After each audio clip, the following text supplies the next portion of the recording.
এই পিচ্চি পোলা এদিকে আয়। জি আপু, আপনি কি আমাকে কিছু বলছেন? তো তোর কি মনে হচ্ছে আমি তোর বাবাকে বলেছি নাকি? না আপু, বাবা তো আমার সঙ্গে আসেনি। আমি তো একাই এখানে এসেছি। বাবা বলল আজ ওনার অফিসে একটু জরুরি কাজ আছে, তাই আমার সঙ্গে আসতে পারবে না। তা না হলে আজ বাবা আমার সঙ্গে আসতো। ও আল্লাহ, তুমি রক্ষা করো আমায়, ওই হারামজাদা। আমি তোকে ওই কথা বলছি নাকি? তোরে বলছি আমার কাছে আসতে। আয়ান তখন আর কোনো কথা না বলে নদীর সামনে গিয়ে দাঁড়ালো। আর তখনই নদী আয়ানকে বলতে লাগলো। এলাকায় নতুন এসেছিস নাকি? না মানে আসলে আপু, আমি আগে গ্রামে থেকে পড়াশোনা করতাম। আমার বাবা কিছুদিন আগেই আমাকে এখানে নিয়ে এসেছে। ও আচ্ছা, ঠিক আছে, বুঝতে পেরেছি, কোনো সমস্যা নেই। একটা কাজ কর, আমার পাটা খুব ব্যথা করছে, তুই আমাকে ওই দোকান থেকে 2টা সিগারেট এনে দে তো। কথাটা শুনে একটু অবাক হয়ে আয়ান নদীকে বলতে লাগলো। আরে আপু, এসব আপনি কি বলছেন? এটা ভার্সিটি, এখানে সবাই পড়াশোনা করতে আসে। আপনি এখানে সিগারেট কেন খাবেন? দেখ, আমার মুখের ওপর কথা বলা আমার একদমই পছন্দ নয়। তুই নতুন বলে তোকে ক্ষমা করে দিলাম, তবে নেক্সট টাইম কখনো আমার সঙ্গে তর্ক করতে আসবি না। তোকে যেটা বলেছি সেটাই কর। আচ্ছা আপু, ঠিক আছে, কিন্তু আমার কাছে তো টাকা নেই। আপনার কাছে কি টাকা হবে? ওই হারামজাদা, তুই এত বড় ছেলে হয়েছিস, ভার্সিটিতে পড়াশোনা করছিস, আর এখন আমি বলছি আমাকে 2টো সিগারেট কিনে এনে দিতে, সেটার টাকা পর্যন্ত তোর কাছে নেই?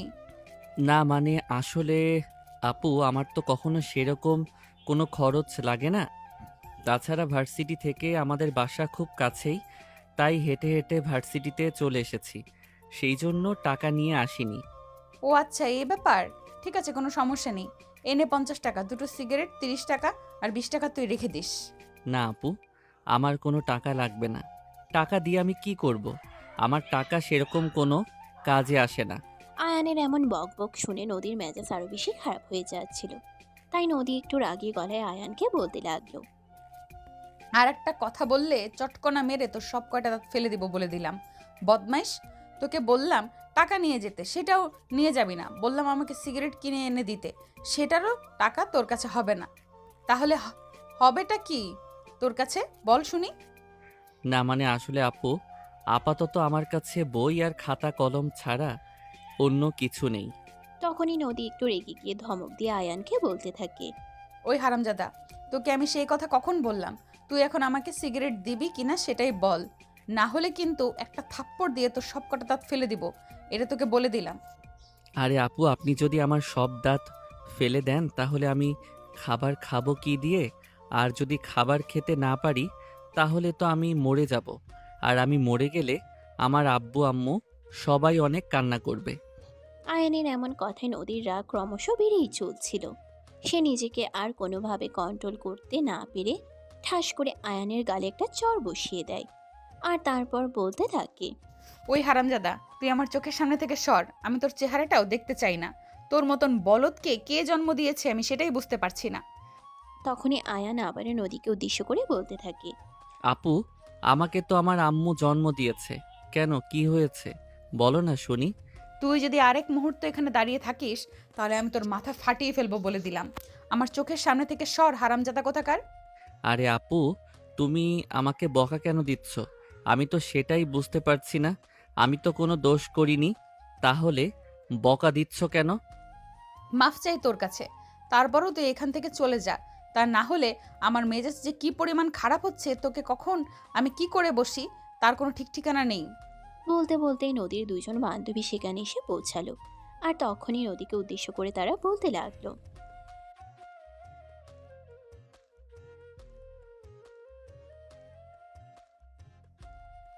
আমি তোদেরকে সব কিছু বলে বলছি, তার আগে এই হারামজাদাটাকে আমার চোখের সামনে থেকে সরে যেতে বল। তখনই নদীর বন্ধুরা সবাই মিলে আয়ানকে সেখান থেকে চলে যেতে বলল। আয়ান তখন আর কোনো কথা না বলে সেখান থেকে চলে যায়। আয়ান আজ ভার্সিটিতে প্রথম দিন এসেছে, তাই একটু নিজের ক্লাসরুম খুঁজে পেতে দেরি হয়ে গেল। প্রায় 20 মিনিট ধরে খোঁজার পর নিজের ক্লাসরুম খুঁজে পায়। আর তারপর ক্লাসে চলে গেল। অপরদিকে নদীর আগে খটমট করছিল। সিগারেট না খেলে তার মাথা একদম ঠান্ডা হয় না। সে নিজেই চলে গেল বাইরের দোকানে সিগারেট নিয়ে আসবে। আর তারপর সিগারেট এনে ক্যাম্পাসে বসে খেয়ে নিল। নিজের মাথাটা ঠান্ডা করে নিল। তারপর বান্ধবীদের নিয়ে ক্লাসরুমে চলে গেল। এদিকে ভার্সিটি ছুটি হওয়ার পরে আয়ান ভার্সিটির ক্যাম্পাস থেকে বের হয়েছিল। আর তখনই হঠাৎ করে আবার নদীর সঙ্গে দেখা হয়ে গেল। তখনই আয়ান নিজে থেকেই বলতে লাগলো, আপু তুমি কি সিগারেট খেয়েছিলে? দেখ, তুই আমার মেজাজ খারাপ করিস না। এমনিতেই তখন তোকে বলেছিলাম আমাকে সিগারেট এনে দেওয়ার জন্য, কিন্তু তুই সেটা না করে উল্টো আরো ঘাটতারামি করে সেখান থেকে চলে গিয়েছিলি। তাহলে এখন আমাকে খোঁচা দিয়ে কথা বলছিস কেন? আপু তুমি যে কি বলো না, তোমার সঙ্গে ঘাড়তেরামি করব সেই সাহস আছে নাকি আমার? আমি তো আমার আম্মুকে প্রচণ্ড পরিমাণে ভয় পাই, সেখানে তুমি তো একজন বাইরের মানুষ, তোমার সঙ্গে আমি করব কোন সাহসে? তাহলে তুই এখন কেন আমাকে এটা জিজ্ঞেস করছিস যে আমি সিগারেট খেয়েছিলাম কিনা? আসলে তখন তুমি আমাকে বলছিলে তাই তোমাকে জিজ্ঞাসা করা, এছাড়া তো আর কোনো কারণ নেই। যাই হোক আপু, আমি এখন বাসায় চলে যাই, বাসায় যেতে দেরি হলে আম্মু আবার আমাকে মাইট দিবে। এই বলে আয়ান সেখান থেকে কেটে পড়ল। আর সেখান থেকে সোজা বাসায় চলে আসলো। আর এদিকে নদী তখন ভার্সিটির গেট দিয়ে বাইরে বের হতে যাবে, তখনই তার বন্ধুরা এসে তাকে ঘিরে ধরে আরো বলতে থাকে,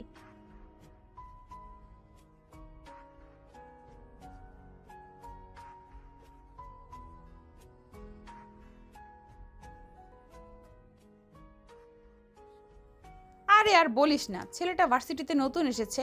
আর আজ সকালেই যখন ভার্সিটিতে প্রবেশ করলো, তখন আমি ছেলেটাকে বলেছিলাম আমাকে দুটো সিগারেট এনে দেওয়ার জন্য। আর তারপরেই যা হয়েছে তা না বলাই ভালো।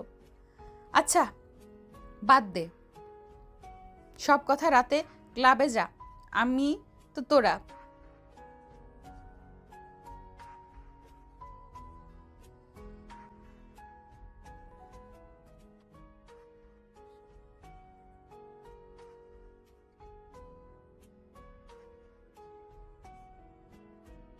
আরে ভাই, আমি এটা বুঝতে পারছি না, আমি থাকতে তোরা এসব কিছু নিয়ে কেন চিন্তা করিস? আমি আছি তো, আমি ঠিকঠাক সবটা সামলে নেব। তোরা শুধু সময় মতো আমার বাসায় চলে আসিস, তারপর তোদেরকে সবাইকে আজ আমি খাওয়াবো।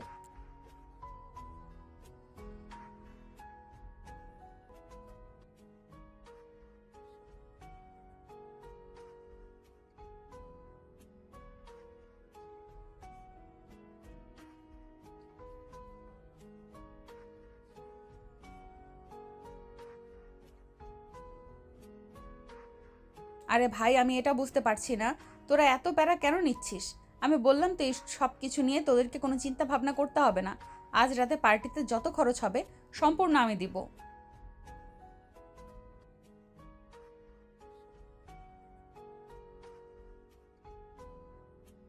এরপরেই নদী তার বান্ধবীদের সঙ্গে কথা বলা শেষ করে নিজের বাসায় চলে আসে।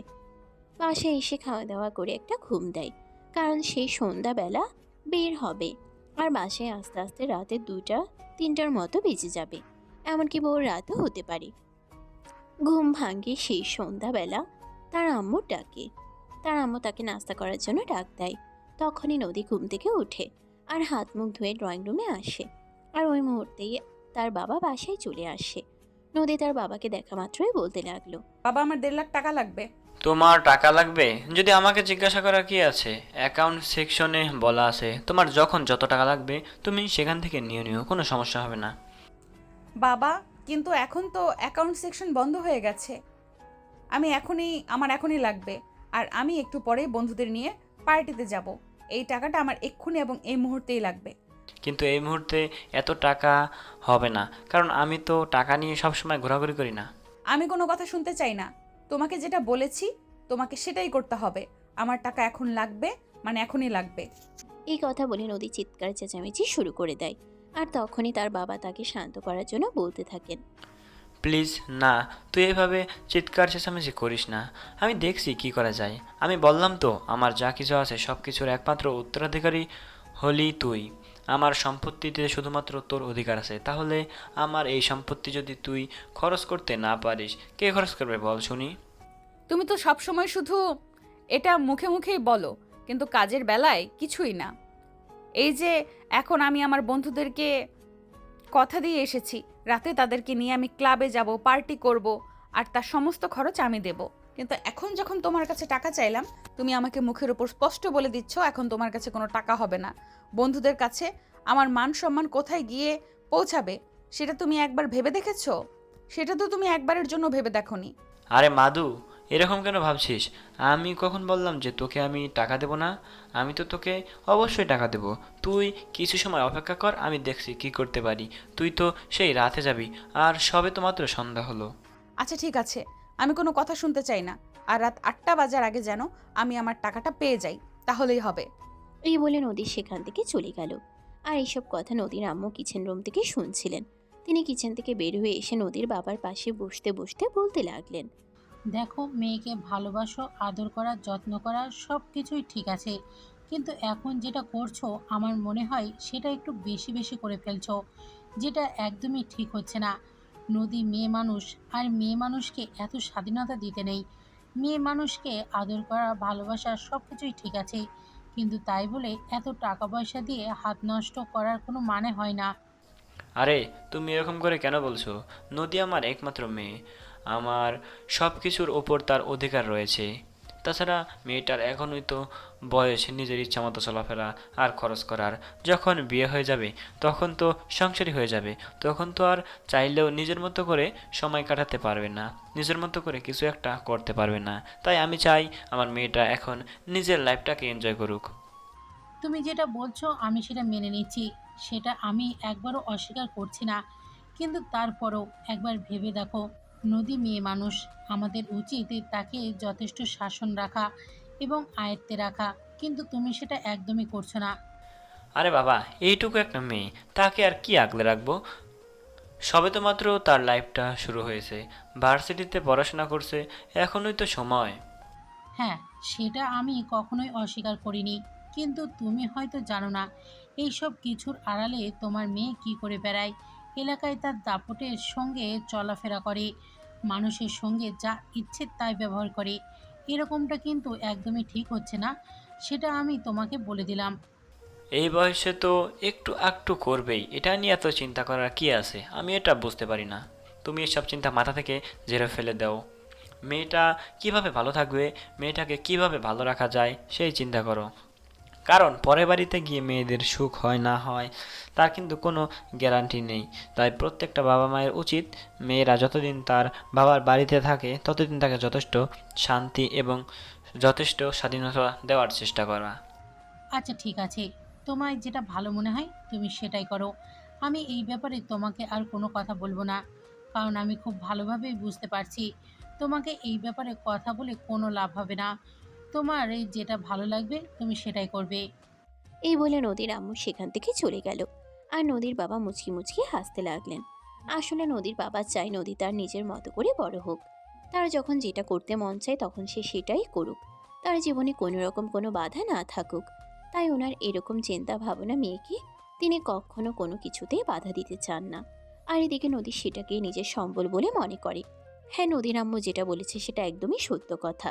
নদী কখনোই কাউকে পরোয়া করে না, নিজের ইচ্ছে মতো চলাফেরা করে। তার সামনে এলাকার কোনো ছেলে মেয়ে মাথা উঁচু করে কথা বলা তো অনেক দূরের কথা, একটা কথা বলতে অন্তত 10 বার চিন্তা করে। তাই নদী তাদেরকে নিজের দাস বলে মনে করে। এদিকে নদী নিজের রুমে এসে বেশ কিছুক্ষণ ফেসবুকে স্ক্রল করে। তখনই হঠাৎ একটা আইডিতে তার চোখ আটকে গেল। আজ সকালে যে ছেলেটার সঙ্গে তার দেখা হয়েছিল সেই ছেলেটারই ছবি ফেসবুক প্রোফাইলে দেওয়া, আর নাম আয়ান আহমেদ। তখনই নদী আর কিছু চিন্তা না করে ওই ফেসবুক আইডিতে ফ্রেন্ড রিকোয়েস্ট পাঠালো আর ছোট্ট একটা মেসেজ করলো। হাই কিউটি বয়।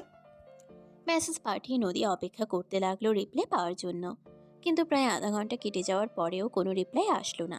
তাই সে ফোনটা রেখে দিল আর পার্টিতে যাওয়ার জন্য রেডি হতে লাগলো। এদিকে তার বন্ধুদেরকেও ফোন দিয়ে রেডি হতে বলে দিয়েছে। নদী রেডি হতে একটু বেশি সময় লাগে, তাই সে আগে ভাগে রেডি হচ্ছিল। আর এদিকে তার বন্ধুরাও ততক্ষণে আসা প্রায় শুরু করে দিয়েছিল। ইতোমধ্যে অনেকেই চলে এসেছে, সবাই ড্রয়িং রুমে বসে অপেক্ষা করছে নদীর জন্য। আর তখনই নদীর বাবা ড্রয়িং রুমে আসে। নদীর বাবা নদীর বান্ধবীকে দেখেই বলতে থাকে। কি ব্যাপার মেয়েরা, কেমন আছো তোমরা? আসসালামু আলাইকুম। আরে আঙ্কেল যে, আপনি কেমন আছেন? ওয়ালাইকুম আসসালাম। এই তো আল্লাহর রহমতে ভালো আছি। তোমরা কি সবাই পার্টিতে যাচ্ছ নাকি?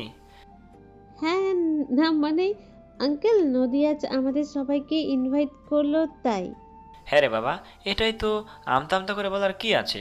তোমাদের এখনই তো সময় নিজের লাইফটাকে এনজয় করার। এখন যদি নিজেকে সময় দিতে না পারো তাহলে শ্বশুরবাড়িতে গিয়ে তখন তো কিছুই করতে পারবে না। হ্যাঁ আঙ্কেল, আপনি একদম ঠিক কথাই বলেছেন, কিন্তু আমাদের ফ্যামিলির মানুষগুলোকে এই কথাটা কোনোভাবেই বোঝাতে পারি না। মেয়েদের এই সময়টাই হলো নিজেদের লাইফটাকে এনজয় করার জন্য, কিন্তু আমাদের ফ্যামিলির মানুষগুলো এই কথাটা কোনোভাবেই বুঝতে চায় না। তারা মনে করে আমরা শুধু শুধুই এসব কথা বলি আর সময় নষ্ট করি, সেই সঙ্গে টাকা পয়সাও। কিন্তু তাদেরকে আমরা কিভাবে বোঝাবো এই সময়টা আর জীবনে কোনো দিন ফিরে পাবো না? আরে মেয়েরা, তোমরা তো চিন্তা করছো কেন? আমি তো আছি। তোমাদের বাবা মায়েরা তোমাদেরকে স্বাধীনতা দেয় না বা টাকা পয়সা নিয়ে সমস্যা করে, তাতে কি হয়েছে? তোমাদের যখন যা লাগবে আমাকে বলবে। আমি আমার একটা মেয়ে, কিন্তু আমি তোমাদের সবাইকে নিজের সন্তানের মতো ভালোবাসি। হ্যাঁ আঙ্কেল, আমরাও আপনাকে নিজের বাবার মতোই সম্মান আর শ্রদ্ধা করি। সত্যি আপনি অনেক ভালো। আপনার মতো মানুষ হয় না। আমাদের বাবারা যদি আপনার মতো হতো তাহলে হয়তো আমাদের ভাগ্যটাই অন্যরকম হয়ে যেত। বাদ দাও সেসব কথা। কি খাবে বলো? আজ বিকেলের নাস্তাটা আমি তোমাদের সঙ্গে করব। কিন্তু আঙ্কেল, আমাদের তো যাওয়ার সময় হয়ে গেছে, কারণ অলরেডি সন্ধ্যা হয়ে গেছে। নদী না আবার রাগারাগি করে। কিছু করবে না, আমি ম্যানেজ করে নেব। আসলে তোমরা পার্টিতে যাবে, সেই টাকাটা আসতে আরও 20 মিনিট সময় লাগবে। আর সেই সময়টা তোমরা শুধু শুধু কেন এখানে বসে থাকবে? আমি তোমাদের সবার জন্য খাবার অর্ডার করেছি, কিছুক্ষণের মধ্যে চলে আসবে। তারপর খাওয়া দাওয়া করে যাও। নদীর বাবার এই কথাটা শুনেই নদী সিঁড়ি দিয়ে নামছিল। আর তখনই নদী এই কথাটা শুনতে পেয়ে বলতে লাগলো, তুমি এরকম করবে সেটা আমি আগে থেকেই জানতাম, আর এই জন্যই আমি এতটা সময় আগে বলেছিলাম। তুমি সবসময় এরকম করো কেন বলো তো বাবা? আরে মা, তুই তো জানিস আমি সব সময় ক্যাশ টাকা নিয়ে ঘোরাফেরা করি না, কিন্তু তোর টাকাটা ক্যাশ লাগবে। সেই জন্যই তো আমি ম্যানেজারকে ব্যাংকে পাঠিয়েছিলাম টাকাটা উঠিয়ে আনার জন্য। তুই জাস্ট 15 মিনিট সময় অপেক্ষা কর, এর মধ্যে টাকা চলে আসবে। আর ততক্ষণে আমি তোর বন্ধুদের সাথে একটু গল্প করি আর সন্ধ্যার নাস্তাটা করে নেই। আচ্ছা ঠিক আছে, তাড়াতাড়ি করো, আর ম্যানেজারকে বলো তাড়াতাড়ি টাকাটা নিয়ে পৌঁছে যেতে। এই বলে নদী একপাশে বসে মোবাইল টিপতে লাগলো। আর কিছুক্ষণের মধ্যেই ডেলিভারি ম্যান নিয়ে এসে তাদের খাবার দিয়ে গেল। সবাই একসঙ্গে খাওয়া দাওয়া করলো। প্রায় 25 মিনিট পর ম্যানেজার টাকা নিয়ে আসে। আর তখনই নদী ম্যানেজারের হাত থেকে টাকাটা শুনে বুঝে নিয়ে তার বন্ধুদেরকে নিয়ে বাসা থেকে বের হয়ে পড়ল। সারা রাত বন্ধুদেরকে নিয়ে নাইট ক্লাবে ফুর্তি করলো। রাতে আর বাসায় ফেরা হলো না। এদিকে তার মা বাবাও তাকে নিয়ে এতটা বেশি চিন্তা করে না। তার মা বাবা তাকে যথেষ্ট স্বাধীনতা দিয়ে রেখেছে। প্রায় ফজরের আজান দেওয়ার পর নদী তার বন্ধুদেরকে নিয়ে মাথালা অবস্থায় ক্লাব থেকে বের হয়। বন্ধুরা সবাই নিজেদের মতো করে নিজেদের বাড়ি চলে যাচ্ছিল। আর প্রিয়াঙ্কা তখন নিজে নিজের গাড়ি ড্রাইভ করতে করতে তার বাসার দিকে রওনা দেয়। কিন্তু বেশি দূর যেতে পারে না, টালমাটাল হয়ে গাড়িটাকে থামিয়ে দিতে হয়। কারণ আজ তার নেশা একটু বেশি হয়ে গেছিল।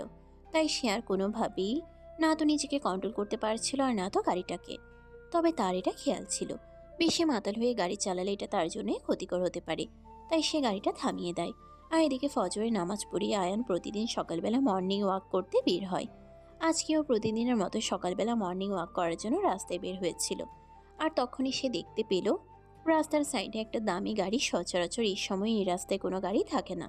তবে কোনো দুর্ঘটনা হলো কিনা এটা দেখার জন্যই আয়ান সামনের দিকে এগিয়ে গেল। আর তখনই দেখতে পেল গাড়ির ভিতরে একটা মেয়ে স্টিয়ারিংয়ের উপর মাথা উপর হয়ে শুয়ে আছে। আয়ানের তখন মনে প্রচণ্ড ভয় লেগে গেল। তবে কি কোনো অ্যাক্সিডেন্ট হলো? কিন্তু রাস্তার আশেপাশে কাউকে দেখাও যাচ্ছিল না।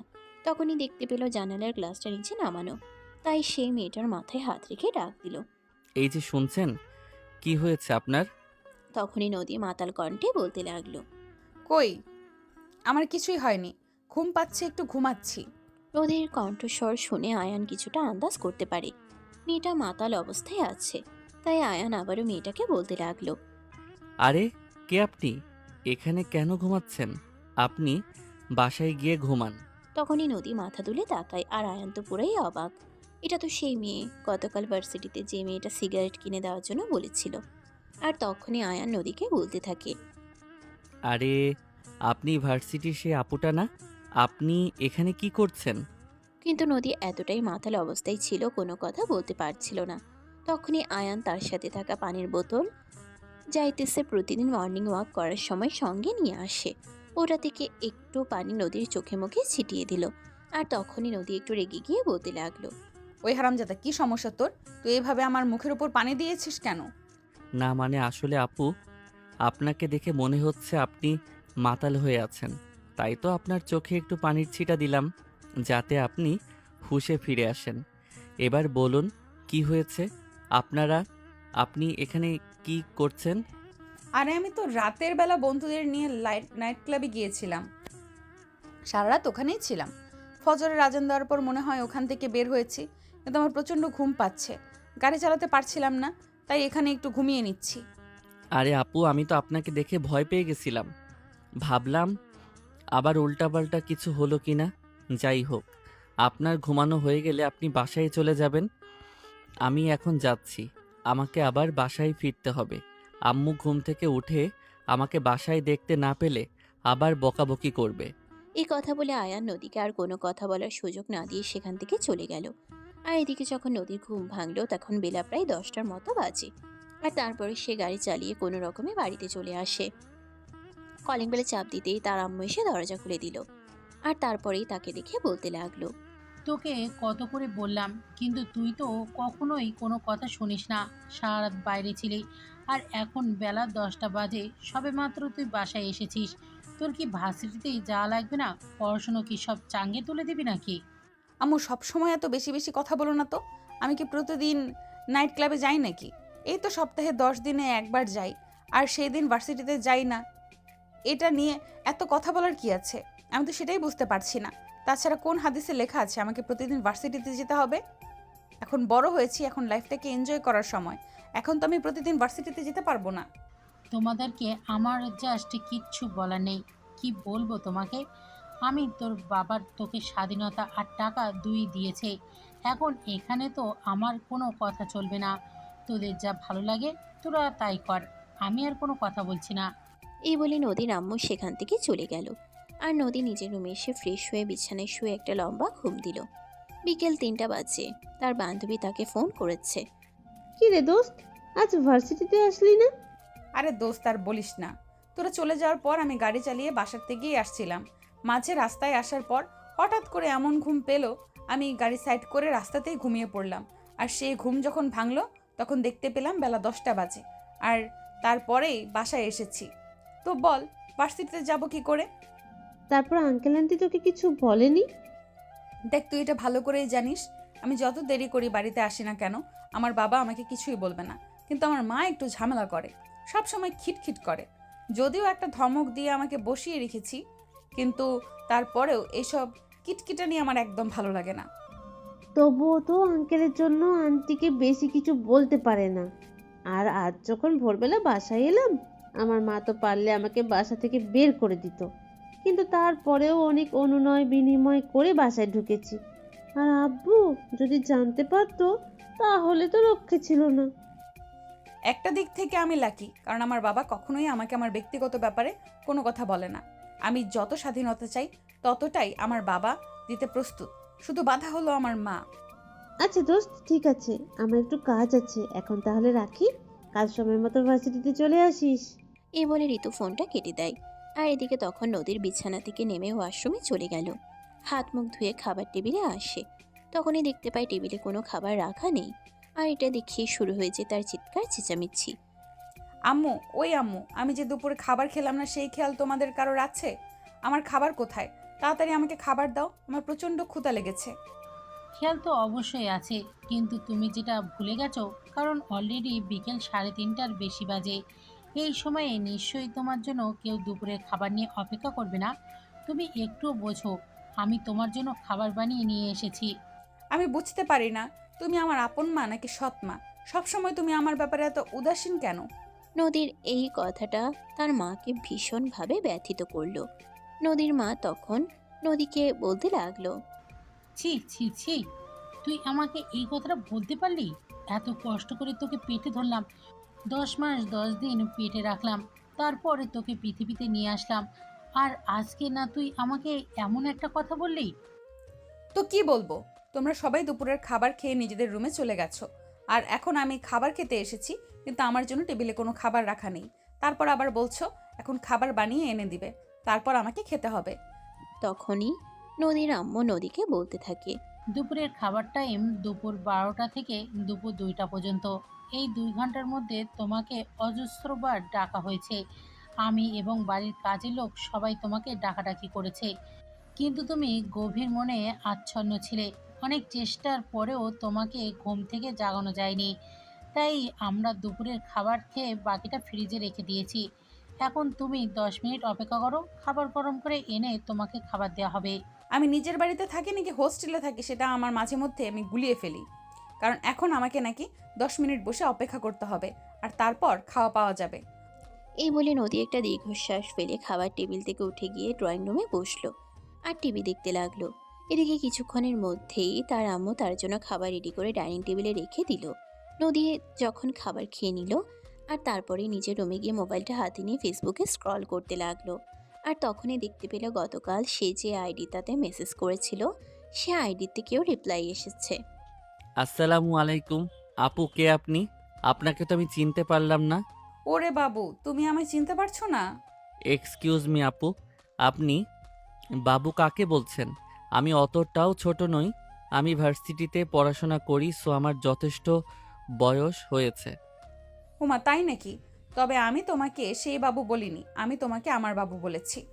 আরে আপু, এসব আপনি কি বলছেন? আমি তো আমার আব্বু আম্মুর একমাত্র বাবু। তাছাড়া আমার আব্বু আম্মু তো আমার সঙ্গেই থাকে। তাহলে আমি আপনার বাবু হতে যাব কোন দুঃখে? কথাটা শুনেই নদীর ফুরফুরে মেজাজটা একটু বেড়ে গেল আর সে ভয়েস মেসেজে একটু ধমকে সুরে বলতে লাগলো। ওই হারামজাদা, বাবু বললেই কি তোর মা বাবা হতে হবে নাকি? আমি তোর গার্লফ্রেন্ড হই। তোকে যেদিন প্রথম দেখেছি সেদিন আমি ক্রাশ খেয়ে গেছি। তোর মতো হাব্বা গোবা টাইপের একটা বয়ফ্রেন্ড আমার চাই। মানে এসব আপনি কি বলছেন আপু? আমি রেখে দিচ্ছি। আমার আম্মু এসব কিছু দেখতে পেলে আমায় প্রচণ্ড বকা দিবে। আপনি আমাকে আর এসব মেসেজ দিবেন না। তাছাড়া আপনি আমাকে চেনেন কিভাবে সেটাই তো আমি বুঝতে পারছি না। তোমাকে অত কিছু জানতে হবে না বাবু। তোমাকে আমি যেটা বলেছি সেটাই শুধু মুখ বন্ধ করে শোনো। তোমার মাথায় একটু গোবর ভরা থাকলেও তুমি কিন্তু দেখতে হেব্বি কিউট। তোমাকে দেখলে যে কোনো মেয়ে ক্রাশ খেয়ে যাবে। এরকমই একটা মেসেজ দেয়নি ওদের, কিন্তু ততক্ষণে আয়ান ফোন রেখে অফলাইনে চলে গেছে। নদীর মেসেজটা সিন হলো না আর কোনো রিপ্লাইও আসলো না। এটা দেখে নদীর মেজাজ একটু বেশি এরকম খারাপ হয়ে গেল, কিন্তু কিছুই করার নেই। আয়ান তো আর তার চোখের সামনে নেই, তাই আয়ান কি কিছু হতেও পারবে না আর বলতেও পারবে না। তাই নদী আবারও গতকালের মতো ফেসবুকে স্ক্রল করতে লাগলো। এভাবেই দেখতে দেখতে প্রায় সন্ধ্যা ঘনিয়ে রাত হয়ে গেল। আর তারপরেই নদী বেশ কিছুক্ষণ পরে টেবিলে বসে বই উল্টাপাল্টা করলো। আর তারপরে রাত 10টার দিকে রাতের খাবার খেয়ে তারপরে ঘুমিয়ে পড়ে। পরদিন সকালবেলা ঘুম থেকে উঠে যথাসময়ে ফ্রেশ হয়ে নাস্তা করে ভার্সিটিতে চলে যায়। ভার্সিটিতে যাওয়া মাত্রই তার বান্ধবীদের সঙ্গে দেখা হয়ে গেল। কিরে দোস্ত, কেমন আছিস? এই তো আলহামদুলিল্লাহ, আল্লাহর রহমতে ভালোই আছি। তোর কি অবস্থা? তুই কেমন আছিস? আছি ভালোই, তবে মাঝখানে একটা ঘটনা ঘটে গেছে যেটা তোকে বলতে চাই। তোর সাথে আবার কি এমন ঘটনা ঘটে গেল সেটাই তো বুঝতে পারছি না। কি হয়েছে বলতো শুনি। অতঃপর নদী আয়নের ব্যাপারে সবকিছুই খুলে বলল। এই কথা শুনে ঋতু নদীকে বলতে লাগলো। দোস্ত, ও যখন তোকে চিনতে পারেনি তাহলে তুই সামনাসামনি ওকে পরিচয় দিস না। তাছাড়া তোর ফেসবুক আইডিতে তো তোর রিয়েল নাম আর পরিচয় কোনোটাই দেওয়া নেই। তাহলে তুই ওর থেকে নিজের পরিচয়টা লুকিয়ে রাখ। এদিকে ক্যাম্পাসে ওর সামনে একরকম অভিনয় করবি, অন্যদিকে ফেসবুকে ওর সঙ্গে অন্যরকম অভিনয় করবি। ওকে একটু কনফিউশনে ফেলে দিয়ে দেখ, ও কি সত্যিই ভালো নাকি ভালো সেজে থাকার অ্যাক্টিং করে। সত্যিই তো দোস্ত, একটা তো তুই একদমই ঠিক কথাই বলেছিস। আমি তো এইভাবে ভেবে দেখিনি। ঠিক আছে, কোনো সমস্যা নেই। তুই যেরকমটা বলবি আমি সেরকমটাই ট্রাই করব। হ্যাঁ দোস্ত, একদমই তাই। কারণ তুই যদি তাকে সত্যিই মন থেকে ভালোবেসে থাকিস তাহলে আমার মনে হয় এরকম করাটা জরুরি। কারণ একজন মানুষকে নিজের জীবনের সঙ্গে জুড়ে নেওয়ার আগে তার ক্যারেক্টার সম্পর্কে ভালোভাবে জেনে নেওয়া উচিত। হ্যাঁ দোস্ত, তুই একদম ঠিক কথাই বলেছিস।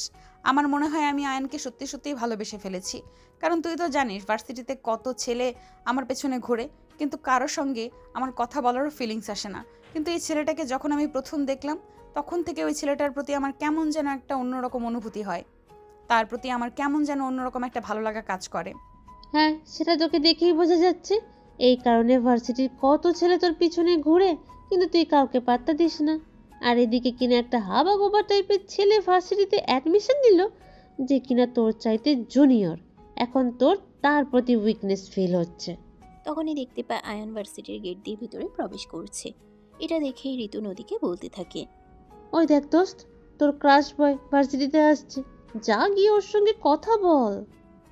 হ্যাঁ দোস্ত, তুই একদম ঠিক কথাই বলেছিস। তুই সামনের দিকে এগো, আমি একটু ওর সঙ্গে কথা বলে আসি। এই বলে নদী সেখান থেকে সামনের দিকে এগিয়ে গেল আর হুট করে আয়ানের সামনে দাঁড়ালো। এভাবে হুট করে আয়ানের সামনে দাঁড়ানোতে আয়ান কিছুটা ভয় পেয়ে গেল আর নদীকে বলতে লাগলো। কি হলো আপু, আপনি এভাবে হুট করে আমার সামনে এসে দাঁড়িয়েছেন কেন? তোমায় কিছু কথা বলতে চাই। বাই দ্য ওয়ে, তার আগে তোমার নামটা জেনে নিতে চাই। তোর নামটাই তো এখনো জানা হলো না। আমার নাম আয়ান। আপু আমি তাহলে আসি। এই বলে আয়ান সেখান থেকে চলে যাচ্ছিল। তখনই নদী পিছন থেকে তার হাতটা ধরে ফেলে আর বলতে থাকে। আরে বাবা, এত তাড়াহুড়ো করার কি আছে? এখনো তো ক্লাসের টাইম হয়নি। ক্লাস শুরু হতে আরও 15 মিনিট একটু দেরি আছে।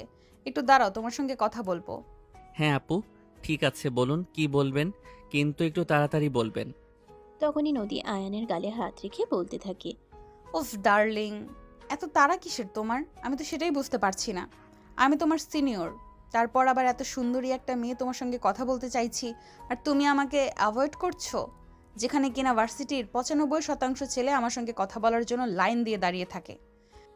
দেখুন আপু, কে কি করে আর কে কি না করে সেসব নিয়ে আমার কোনো মাথা ব্যথা নেই, কিন্তু এখানে আমি পড়াশোনা করতে এসেছি, কারো সঙ্গে গল্প করতে নয়। গুড বয়, কিন্তু তার মানে এই নয় যে তোমাকে পাগলের মতো ভালোবেসে তাকে তুমি অ্যাভয়েড করবে। মানে কি এসবের? এসব আপনি কি বলছেন? আপনার কি মাথা টাথা সব খারাপ হয়ে গেছে নাকি? দেখুন আপু, এসব মজা করা আমার একদম ভালো লাগে না। আপনি আমার বড় বোনের মতো, তাই আমাকে এসব কথা বলে বিরক্ত করবেন না। আমি আসছি। এই বলে আয়ান সেখান থেকে চলে আসছিল। আর এদিকে নদীর তখন আবারও আয়ানকে পিছন থেকে এক টান দিয়ে নিজের বুকের সঙ্গে মিশিয়ে নিল। এক হাত দিয়ে আয়ানের কোমর নিজের কোমরের সঙ্গে চেপে ধরলো আর অন্য হাত দিয়ে আয়ানের কপালে হাত ঠেকিয়ে সেটা আস্তে আস্তে গালের দিকে নিয়ে আস্তে আস্তে বলতে লাগলো। তোমার মুখে মোহিত হয়ে গেছি আমি বালক। তার থেকে মুক্তি পাওয়ার নেই কোনো রাস্তা। তোমায় আমি ভালোবেসেছি, তোমায় নিয়ে জীবন কাটাবো, এইটুকু আছে নিজের উপর আস্থা। আরে আপু, এসব আপনি কি করছেন? প্লিজ আপনি আমাকে ছেড়ে দিন। আমি এখান থেকে চলে যাব। আবার ক্লাসের টাইম হয়ে গেছে, আমাকে ক্লাসে যেতে হবে। আরে আমি এটা বুঝতে পারছি না, তুমি আমাকে ভয় কেন পাচ্ছ? আমি বাঘ নাকি ভাল্লুক? শুধু তোমায় ভালোবাসি, এই কথাটাই বলতে এসেছি। আপু প্লিজ আমায় ছেড়ে দিন। ভার্সিটির সবাই আমাদের দুজনের দিকে তাকিয়ে আছে, হা করে সব কিছু দেখছে। বলে নিজের সামর্থ্য শক্তি দিয়ে নদীর দিকে নিজেকে ছাড়িয়ে নিয়ে সেখান থেকে দৌড়ে পালালো আয়ান। আর এটা দেখে নদী হেসেই কুটিকুটি হচ্ছে আর সে সঙ্গে তার বান্ধবীরাও তাকে ঘিরে দাঁড়িয়ে হেসে চলেছে আর বলছে। বাহ বান্ধবী, বাহ, অসাধারণ। তুই কিনা শেষে এমন একটা ছেলেকে পছন্দ করলি, যে ছেলে তোর সঙ্গে কথা বলার সাহসটুকু পর্যন্ত পায় না। এমন ভীতু একটা ছেলেকে তুই পছন্দ করলি, আর ওকেই তোর মনে এতটা বিঁধে গেল। দেখ, শহরের স্মার্ট ছেলেদের চাইলে আমি নিজের বয়ফ্রেন্ড বানাতেই পারি। একটা না, আমার পেছনে কত ছেলে ঘুরে এসেছে, তোরা তো সবাই খুব ভালো করেই জানিস। চাইলে আমার পেছনে 1000টা বয়ফ্রেন্ডের লাইন লাগাতে পারি, কিন্তু আমি সেই সব কিছু চাই না। আমি এমন একজনকে ভালোবাসতে চাই যে আমাকে ছাড়া অন্য কোনো নারীর দিকে চোখ তুলেও তাকাবে না। কিন্তু যেসব স্মার্ট ছেলেরা আমার পেছনে ঘুরোঘুরি করে, তারা আমাকে নয়, আমার বাবার টাকাকে ভালোবাসে। আমার বাবার টাকার জন্যই তারা আমার সঙ্গে রিলেশনে যেতে চায়। জানি এবং মানি তোর এই কথাটা একদম সত্যি, কিন্তু তাই বলে এই ছেলেটা তোর চাইতে বয়সে ছোট, তার ওপর আবার কেমন যেন হাবা গোবা টাইপের। এই ছেলেটার সঙ্গে তোর সম্পর্ক শেষ পর্যন্ত তোর ফ্যামিলি মেনে নিবে তো? দেখ, সংসার আমি করব, আর ফ্যামিলি এখানে মেনে নেওয়া বা না নেওয়ার কি আছে? সেটাও তুই ভুল বলিসনি, কারণ তোর বাবা তো তুই বলতে অন্ধ। তুই তোর বাবার কাছে যাই কিছু চাস, তোর বাবা সেটা তোর মুখ ফুটে চাওয়ার আগেই তোর চোখের সামনে হাজির করে দেয়। হ্যাঁ, অন্য কারোর প্রতি কোনো ভরসা থাকুক বা না থাকুক, বাবার প্রতি এতটুকু ভরসা আমার আছে। এখন এইসব প্রসঙ্গ বাদ দিয়ে ক্লাসে যাওয়া যাক। এই বলে নদী তার বন্ধুদেরকে নিয়ে ক্লাসরুমের দিকে পা বাড়ালো। এদিকে আয়ানও নিজের ক্লাসরুমে চলে আসে। এই দুজনে ভার্সিটিতে আয়ানের নতুন কিছু বন্ধ হয়েছে। আয়ান ক্লাসে আসা মাত্রই তারা সবাই আয়ানের সঙ্গে গল্প করতে লাগলো। আয়ানও তাদের সঙ্গে গল্প আড্ডায় মেতে উঠল। এভাবেই চলে গেল প্রায় 10 মিনিট সময়। আর তখনই ক্লাসের টাইম হয়ে গেল। বেল দিয়ে দেওয়াতে ক্লাস টিচার ক্লাসে চলে আসে আর সবাই ক্লাসে মনোযোগী হয়। দেখতে দেখতে ভার্সিটির ক্লাস শেষ হয়ে যায় আর ভার্সিটি ছুটি হয়। এভাবেই চলতে থাকে দিনগুলো স্বপ্নের মতো। প্রতিদিন ভার্সিটিতে আসার পরেই নদীর আয়ানের সঙ্গে বিভিন্ন অজুহাতে কথা বলতে চায়, কিন্তু আয়ান বরাবরই সব কিছু এড়িয়ে চলে। অপরদিকে বাসায় গিয়ে আবার ফেসবুকেও মেসেজ দেয়, কিন্তু আয়ান সেরকম কোনো রেসপন্স করে না। কিন্তু নদী তার পিছু ছেড়ে দেয় না, তার পিছনে আঠার মতো লেগে থাকে। যেভাবেই হোক নদীর কথা একটাই, আয়ানকে পটাতেই হবে। কিন্তু আয়ানকে পটানো এতটাই কঠিন কেন, সেটাই ভেবে পায় না নদী। আয়ান কেন আর 5টা ছেলের মতো নয়, যেখানে সব ছেলেরা নদীর সঙ্গে লাইন মারতে চায়, সেখানে আয়ান কেন ব্যতিক্রম ধর্মী। এটাই ভাবতে ভাবতে দিন চলে যায় নদীর। তবে নদী হাল ছেড়ে দেয় না। তার একটাই কথা, যেভাবেই হোক আয়ানের মনোরঞ্জন হতেই হবে। সেটা যেভাবেই হোক আর যে কোনো পরিস্থিতিতেই হোক। সেদিন ভার্সিটি ছুটির পর হঠাৎ করেই নদী আয়ানের সামনে এসে দাঁড়ায় আর তারপরেই বলতে থাকে, আয়ান চলো, আজ তোমার সঙ্গে তোমাদের বাসায় যাব। কেন আপু, আমি তো আপনার সঙ্গে ভুল কিছু করিনি বা আপনাকে কোনো কিছু বলিনি, তাহলে আপনি কেন আমাদের বাসায় বিচার দিতে যাবেন? আরে বোকা ছেলে, তোমাকে আমি এখন এটা কখন বললাম যে তোমাদের বাসায় আমি তোমার নামে বিচার দিতে যাব? আমি তোমার নামে কোনো বিচার দেব না, বিলিভ মি। আমি শুধু তোমার আম্মুর সঙ্গে একটু দেখা করব। আন্টির সঙ্গে আমার কিছু জরুরি কথা আছে। কিন্তু আপু, আপনাকে আমি চিনি না জানি না, আপনাকে যদি এভাবে হুট করে আমাদের বাসায় নিয়ে যাই তাহলে হয়তো আমার আম্মু রেগে যাবে। তাই বলছিলাম কি, আপনার কি এমন জরুরি কথা সেটা যদি আপনি আমার সঙ্গে বলতেন তাহলে ভালো হতো। আরে বাবা, বললাম তো সেরকম কোনো ব্যাপার না। আমি তোমার এমন কিছু করব না যেটা তোমার জন্য ক্ষতিকর হবে। তুমি আমাকে তোমার সঙ্গে তোমাদের বাসায় নিয়ে চলো, আই প্রমিসড ইউ। আমি শুধু তোমার আম্মুর সঙ্গে কথা বলবো আর তারপরেই চলে আসবো। এই বলে নদী অনেকভাবে আয়ানকে রিকোয়েস্ট করতে থাকে যাতে আয়ান নদীকে তাদের বাড়িতে নিয়ে যেতে রাজি হয়ে যায়।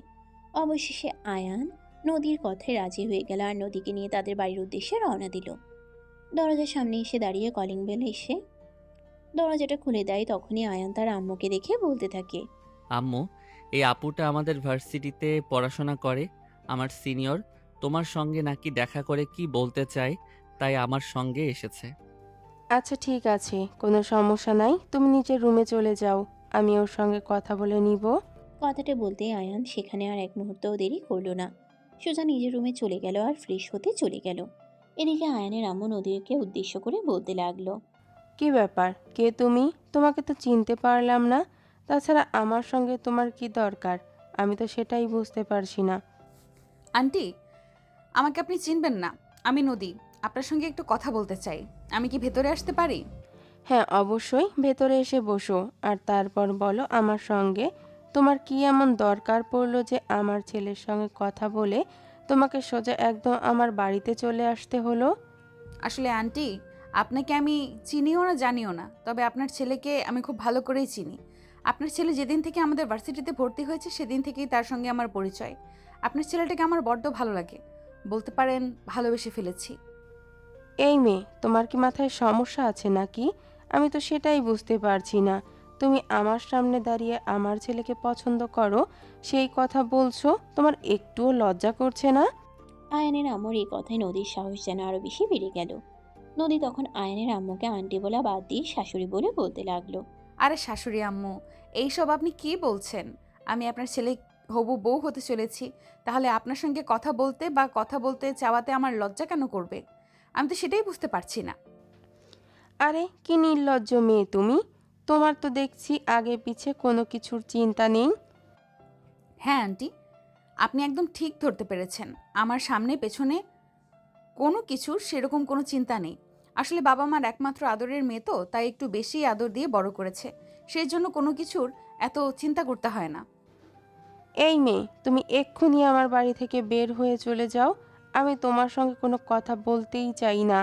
তোমার মতো নির্লজ্জ মার্কা মেয়ের সঙ্গে অন্তত পক্ষে আমার কোনো কথা থাকতে পারে না। কিন্তু শাশুড়ি আম্মু, সেটা বললে হবে নাকি? আপনার হবু পুত্রবধূ, আমি আপনার হবু পুত্রবধূ, আপনার বাড়িতে প্রথমবার এসেছি, এইভাবে আমাকে তাড়িয়ে দেওয়াটা একদম ঠিক হচ্ছে না। অন্তত এক কাপ কফি তো অফার করতেই পারতেন।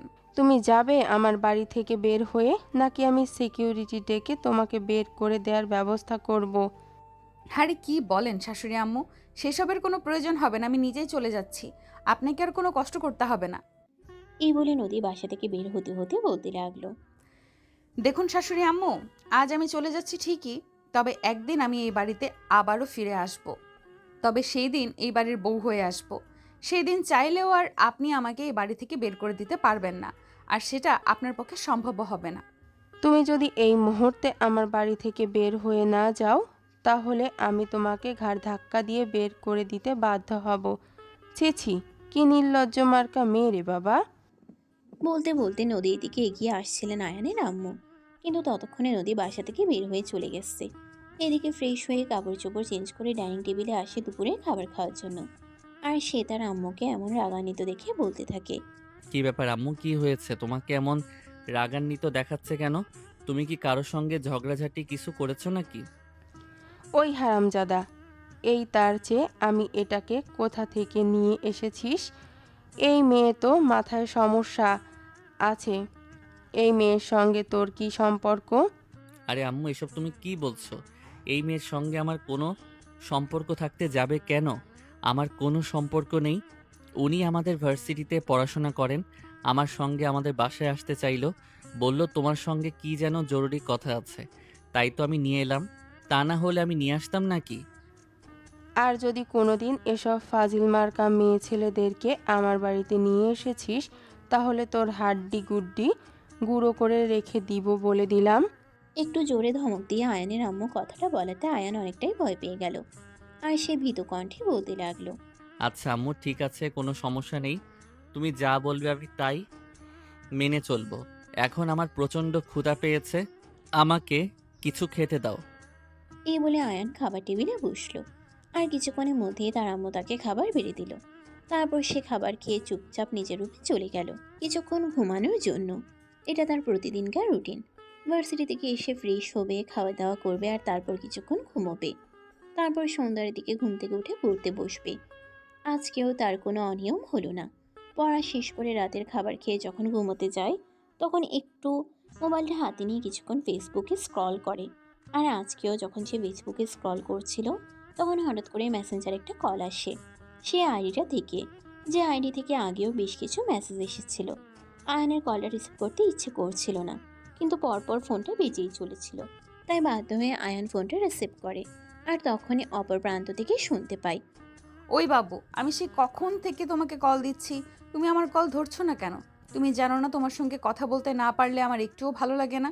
আমি দুদিন ধরে মেসেজ করছি, কিন্তু তুমি আমার মেসেজের কোনো রিপ্লাই পর্যন্ত দিচ্ছ না। কি সমস্যা তোমার, কি হয়েছে সেটা আমাকে একটু খুলে বলো তো, আমি শুনি। আই এম সরি, আমি বুঝতে পারছি না আপনি কে বলছেন। আরে এসব কি কথা বলছেন? আপনার কি মাথায় কোনো সমস্যা আছে নাকি?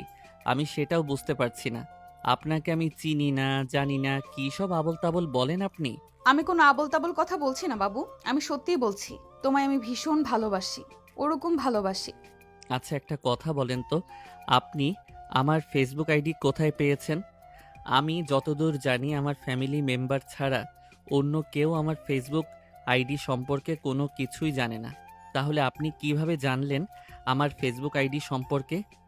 তোমায় আমি ভালোবাসি সেই কথা তো তোমাকে আমি বলেছি, আর ভালোবাসার মানুষের ফেসবুক আইডি সংগ্রহ করা সেরকম কোনো কঠিন ব্যাপার নয়। দেখুন, আমি আপনাকে চিনি না, জানি না, তাই আপনি এভাবে আমাকে ফোন দিয়ে বিরক্ত করবেন না। আর যদি আপনি আমাকে এভাবে ফোন দিয়ে বিরক্ত করতে থাকেন, তাহলে আমি কিন্তু আপনার ফেসবুক আইডিটা ব্লক করতে বাধ্য হব। বেবি, তুমি ভুল করো, এই কাজটা করতে যেও না, তাহলে কিন্তু আমি সোজা তোমার বেডরুমে চলে আসব। কারণ তোমাকে যদি মেসেঞ্জারে না পাই, তাহলে তোমার বেডরুমে চলে আসা ছাড়া আমার আর কোনো উপায় খোলা থাকবে না। দেখুন, আমার সত্যি এরকমটাই মনে হচ্ছে যে আপনার মাথায় সমস্যা আছে। আপনি আগে একজন সাইকোলজিস্ট দেখান, তা না হলে আপনাকে খুব দ্রুত মেন্টাল হসপিটালে চলে যেতে হবে। এটা আমি আপনাকে বলে দিলাম। তখনই নদী কটাক্ষের হাসি হেসে আয়ানকে বলতে থাকে। জান পাখি গো, শোনো, আমি যদি কখনো মেন্টাল হসপিটালে যাই তবে তোমাকে সঙ্গে নিয়ে তারপরে যাব। আমি একা একা কখনো যাব না, সেই চিন্তা তুমি করো না।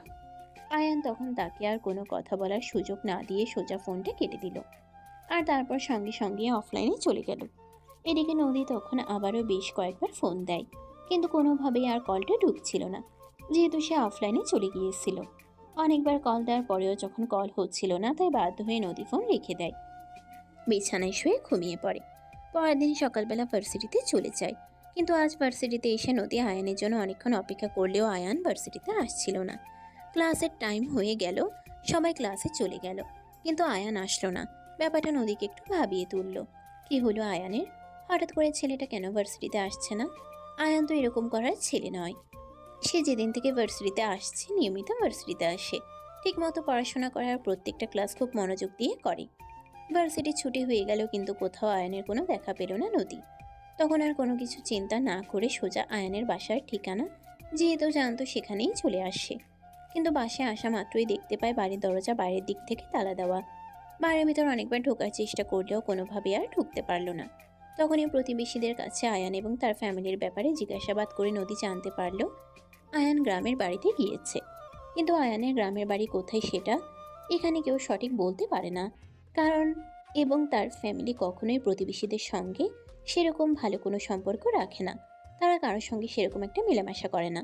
বিশেষ করে আয়ানের আম্মু, তিনি সবসময় একা থাকতে বেশ স্বাচ্ছন্দ্য বোধ করেন, আর নিজের ছেলেকেও বেশিরভাগ সময় বাড়িতেই রাখেন। অপরদিকে আয়ানের বাবা কাজের সূত্রে বেশিরভাগ সময় অফিসেই কাটাতে হয়। নদী আয়ানের গ্রামের বাড়ির সম্পর্কে কোনো খোঁজ খবর না পেয়ে বাধ্য হয়ে বাসে চলে আসে।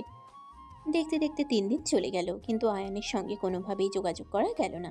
অপরদিকে নদী আয়ানের ফেসবুক আইডি যেটা জানতো সেটাতেও বেশ কয়েকবার মেসেজ করে, কিন্তু অফলাইন থাকার দরুন মেসেজ সেন্ড হচ্ছিল না। এদিকে নদী আর কোনোভাবেই নিজেকে ঠিক রাখতে পারছিল না। তারা যেন ইচ্ছা করছিল পাতালপুরি থেকে আয়ানকে খুঁজে নিয়ে আসে। আয়ানের জন্য তার এতটাই খারাপ লাগছিল, কিন্তু কি করবে, কিছুই তো করার নেই। যেখানে সে কোনো ঠিকানাই জানে না, সেখানে সে পৌঁছাবে কি করে? আজ 4র্থ দিন নদী ভার্সিটিতে এসে অপেক্ষা করতে থাকে আয়ানের জন্য। এই বুঝে তার আয়ান আসলো। সকাল 9:15 বাজছে। নদী ভার্সিটির গেটের দিকে অপলক দৃষ্টিতে তাকিয়ে আছে। তার চোখ দুটো যেন আয়ানকে হন্যি হয়ে খুঁজে বেড়াচ্ছে। তখনই সে দেখতে পেল আয়ান ভার্সিটির গেট দিয়ে ক্যাম্পাসের ভিতরে প্রবেশ করছে। সে এক মুহূর্তও দেরি না করে দৌড়ে আয়ানকে জড়িয়ে ধরলো আর বলতে লাগলো, জান, তুমি আমাকে ফেলে কোথায় চলে গিয়েছিলে? আয়ান তখন নদীকে নিজের থেকে একটু ছাড়ানোর চেষ্টা করতে থাকে আর বলতে থাকে, আরে আপু, এসব আপনি কি করছেন? ছাড়ুন আমাকে, ছেড়ে দিন বলছি। কিন্তু নদী তাকে আরও শক্ত করে জড়িয়ে ধরে আর বলতে থাকে, তুমি আমাকে ফেলে কোথায় চলে গিয়েছিলে? জানো, তোমাকে আমি পাগলের মতো খুঁজে বেরিয়েছি। তোমাদের বাসায় গিয়েছিলাম, সেখানেও তোমার কোনো খোঁজ পাইনি। তোমার প্রতিবেশীদের কাছে জিজ্ঞাসা করে জানতে পারলাম তুমি নাকি গ্রামের বাড়িতে গিয়েছো, কিন্তু তোমার গ্রামের বাড়ির ঠিকানা কেউ আমাকে দিতে পারলো না। কেউ যদি আমাকে তোমার গ্রামের বাড়ির ঠিকানা দিত, তাহলে তখনই আমি তোমার কাছে চলে যেতাম। তোমাকে ছাড়া প্রতিটা সেকেন্ড আমার মৃত্যুর মতো যন্ত্রণা দিচ্ছিল। আরে আপনি পাগল হয়ে গেছেন নাকি? ছাড়ুন আমাকে, ছেড়ে দিন বলছি। এবারে আয়ান নদী থেকে নিজেকে ছাড়ানোর জন্য প্রাণপণে চেষ্টা করতে থাকে। কিন্তু আয়ান যতই নদী থেকে নিজেকে ছাড়ানোর চেষ্টা করছিল, নদী আয়ানকে ততই শক্ত করে জড়িয়ে ধরছিল। আয়ান তখন শেষমেশ আর কোনো রকমে না পেরে ধাক্কা দিয়ে নদীকে নিজের থেকে ছাড়িয়ে নিল, আর তারপরেই সে নদীকে বলতে লাগলো, আরে আপনার কি মাথা খারাপ হয়ে গেছে নাকি? আপনি এসব কি করছেন? আপনার যদি মাথা খারাপ হয়ে থাকে তাহলে আপনি আপনার বাবাকে বলুন আপনাকে একজন সাইকোলজি সে দেখাতে। আমার সঙ্গে এসব কখনো করবেন না বলে দিলাম। এই বলে আয়ান সেখান থেকে চলে যায়। আর এদিকে নদী তখন নিজেকে সামলে নিয়ে বলতে থাকে, চন্দ্র, তুমি নিজেকে যতই আমার থেকে দূরে দূরে রাখার চেষ্টা করো না কেন, আমি তোমাকে সেই উদ্দেশ্য কখনোই সফল হতে দিব না। তোমাকে যখন একবার আমার চোখে পড়েছে, আজ না হোক কাল তোমাকে আমার হতেই হবে। তুমি যতই চেষ্টা করো, কখনোই আমার থেকে মুক্তি পেতে পারবে না। তখনই নদীর বান্ধবীরা সেখানে চলে আসে আর নদীকে এভাবে আয়নের পেছনে তাকিয়ে থাকতে দেখে বলতে থাকে, কি রে দোস্ত, এটা কি হয়ে গেল? আমরা তো কিছুই বুঝতে পারলাম না। কোনো ব্যাপার না, চিন্তা করিস না। মালটার উপর যখন একবার নজর পড়ে গেছে, তাহলে আজ না হোক কাল মালটাকে আমি আমার করে নেবই।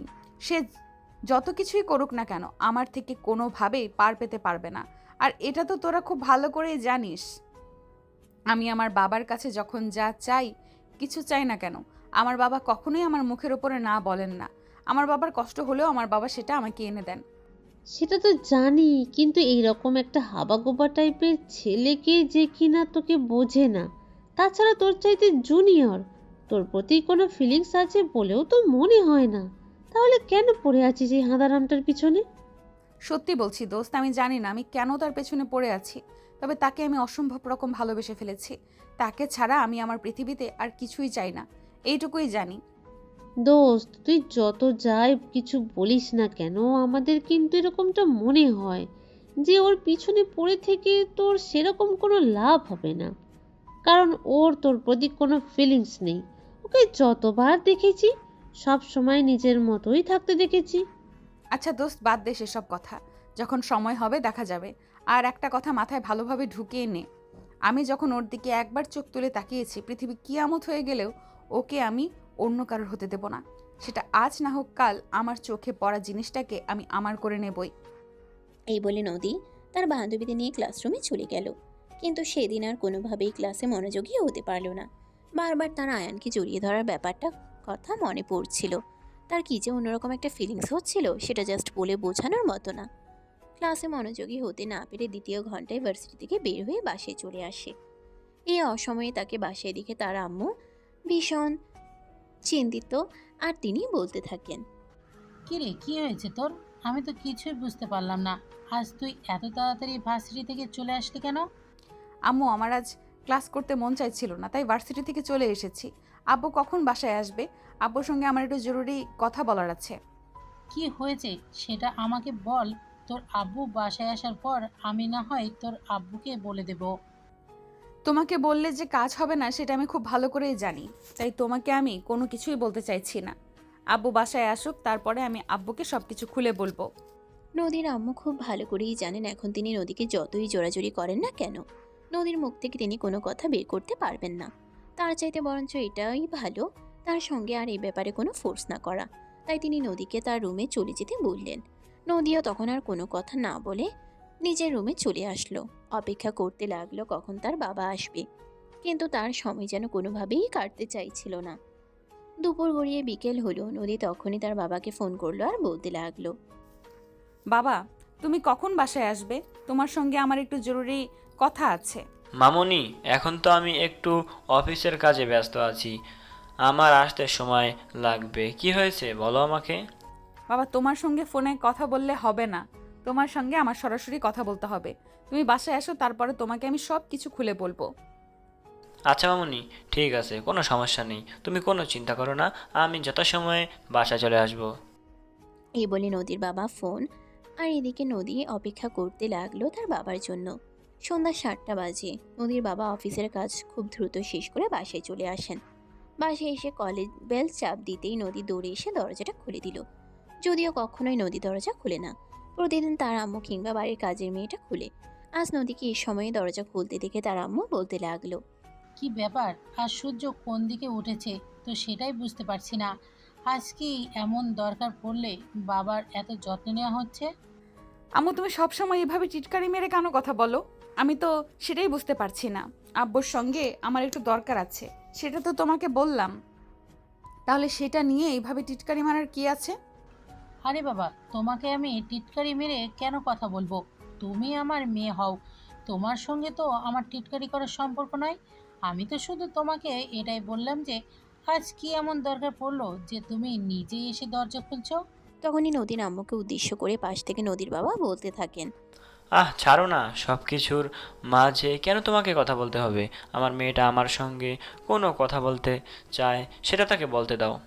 এই বলে তখনই নদীর বাবা নদীকে উদ্দেশ্য করে বলতে থাকেন, আমার লক্ষ্মী মামুনি, রাগ করে না, তোমার মায়ের কথা বাদ দাও, কি হয়েছে তুমি নিজেই সেটা আমাকে খুলে বলো।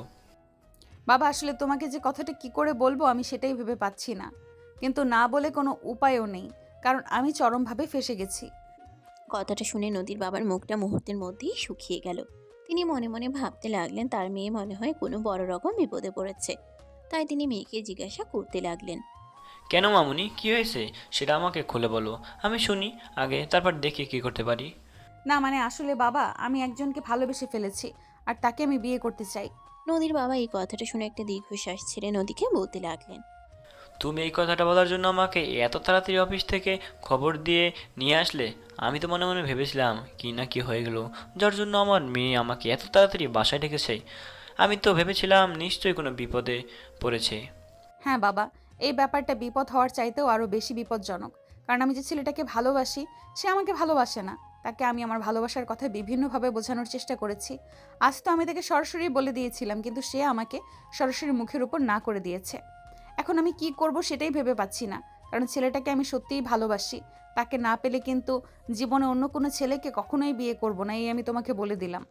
আচ্ছা ঠিক আছে, এই বিষয়টা নিয়ে তুমি কোনো চিন্তা করো না, আমি দেখছি কি করা যায়। আমি তোমার বাবা, আমি এখনো বেঁচে আছি।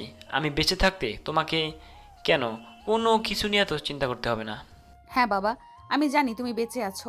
আর তুমি বেঁচে আছো বলেই তো আমি স্বস্তির নিঃশ্বাস ফেলতে পারি। পৃথিবীতে এমন একজন মানুষ আছে যে কিনা আমার কথা নিঃস্বার্থভাবে চিন্তা করে, আর সেটা হলে তুমি। তুমি বেঁচে থাকতে আমার কিসের চিন্তা? আচ্ছা ঠিক আছে, এখন রুমে যাও, বিশ্রাম নাও। আমি ছেলেটার ব্যাপারে খোঁজ নিয়ে তারপরেই তার ফ্যামিলির সঙ্গে কথা বলার চেষ্টা করব। বাবা, ছেলের সম্পর্কে তোমাকে কোনো খোঁজ নিতে হবে না। ছেলের সম্পর্কে যা খোঁজ নেওয়ার তা আমি নিয়ে ফেলেছি। ছেলে যথেষ্ট ভালো, বিড়ি সিগারেট খায় না, কোনো বাজে নেশা নেই, কোনো মেয়ের প্রতি ইফেক্টেড নয়। আমি নিজেই অনেকবার চেষ্টা করে দেখেছি, কিন্তু কোনো ফল পাইনি তাতে। তাই তুমি নিশ্চিন্তে তার সঙ্গে আমাকে বিয়ের সম্বন্ধ করতে পারো। আচ্ছা মামুনি, ঠিক আছে, আমি বললাম তো তোমার কোনো চিন্তা নেই। আমি দেখছি কি করতে পারি। আর হ্যাঁ, অবশ্যই আমি সফল হব, কারণ তুমি তো খুব ভালো করে জানো তোমার বাবার ডায়েরিতে আনসাকসেস বলতে কোনো শব্দ নেই। থ্যাংক ইউ বাবা, থ্যাংক ইউ সো মাচ। আমি জানি তুমি এটা পারবে, এবং তোমাকে এটা পারতেই হবে। এই জন্যই তো আমি তোমাকে এতটা ভালোবাসি। লাভ ইউ সো মাচ বাবা। এই বলে নদী তার বাবার গালে একটা চুমু দিয়ে দৌড়ে নিজের রুমে চলে গেল। আর তখনই সে আবারও মোবাইলটা হাতে নিয়ে মেসেঞ্জার থেকে আয়ানকে একটা কল দেয়। কিন্তু আয়ান আজ আর নদীর কলটা রিসিভ করলো না। অপরদিকে আয়ান বাসায় এসে তার আম্মুকে বলে, আম্মু, আমি আর এই ভার্সিটিতে পড়াশোনা করব না। এই ভার্সিটিতে সব পাগলের বসবাস। কেন বাবা, কি হয়েছে আমাকে খুলে বল, তারপর আমি দেখি কি করতে পারি তোর জন্য। আম্মু, আমি তোমাকে এত কথা বলতে পারবো না, তবে যেটা বলার সেটা তোমাকে আমি স্পষ্ট বলে দিয়েছি। আমি এই ভার্সিটিতে আর পড়াশোনা করব না। আমাকে জোর করে আর পাঠাবে না। আরে বাবা, বললাম তো আমি তোমার সব কথাই মেনে নিব, কিন্তু তার আগে আমাকে তো এর কারণটা জানতে হবে। আমি তো কারণ না জেনে কোনো কিছু বলতেও পারি না আর করতেও পারি না। তুমি আমাকে এটা বলো কি হয়েছে। আম্মু, ওই যে সেদিন আমার সঙ্গে মেয়েটা এসেছিল, এই মেয়েটার মাথায় সমস্যা আছে। এটা তো তোমাকে আমি আগেই বললাম। আর আজ যেটা করেছে সেটা শুনলে তো তুমি আরো বেশি অবাক হয়ে যাবে।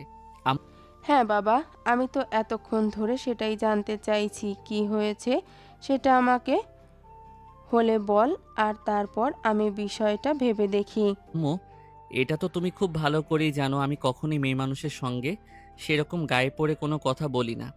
সব সময় মেয়ে মানুষের থেকে নিজেকে দূরে দূরে রাখার চেষ্টা করি, কিন্তু ওই মেয়েটা আজ আমার সঙ্গে নিজের থেকে এসেই কথা বলতে শুরু করলো। আমি এই কয়দিন কোথায় ছিলাম, কেন ভার্সিটিতে যাইনি, এই বলে এই মেয়েটা আমাকে সে দৌড়ে জড়িয়ে ধরে আর তারপর বলে সে নাকি আমাকে ভালোবাসে আর আমাকে বিয়ে করতে চায়। এই কথাটা শুনে প্রচণ্ড পরিমাণে ক্ষেপে যান আয়ানের আম্মু আর বলতে থাকেন, এই মেয়েটার মাথায় সমস্যা আছে। যেদিন আমি মেয়েটাকে প্রথম দেখেছিলাম সেদিনই বুঝতে পেরেছিলাম, কিন্তু মেয়েটা যে এতটা মাথা ছাড়া দিয়ে উঠবে সেটা তো আমি বুঝতে পারিনি।